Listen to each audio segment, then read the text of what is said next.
самые активные, самые целеустремленные, самые лучшие. Это все об участниках проекта «Выше всех». Совсем немного, и мы объявим имя победителя.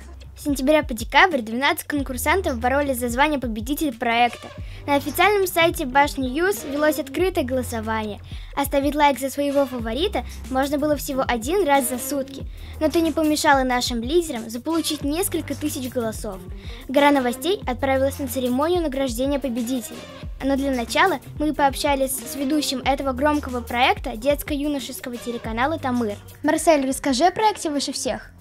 Проект «Выше всех» о подростках, которые приезжали со всей республики, и суть этого проекта показать, что нынешние подростки могут все успевать и правильно расставлять приоритеты, то есть они всего добиваются. В виртуальной битве почти сразу же определились 3 лидера: Камила Мавлютова, Лисан Утибаева и Нур Шарипов.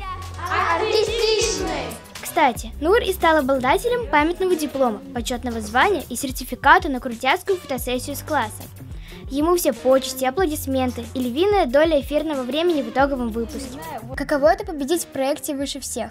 Ну вот, шла борьба, очень напряженная борьба с сентября до декабря.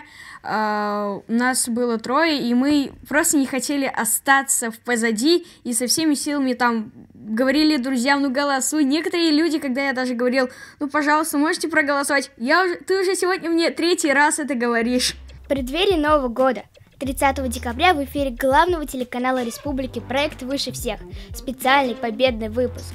Вспомним самых ярких героев, узнаем, какие увлечения были в моде в 2019 году, и посмотрим, чем живут современные подростки в нашей республике. Замотивируем тебя на грандиозные совершения в году 2019.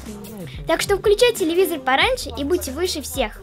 Мотивационный проект о подростках «Выше всех» подвел итоги. Победитель награжден, а мы готовы к новым совершениям. Лиза Гребнева, Руслан Бекбаев, специально для Горы новостей.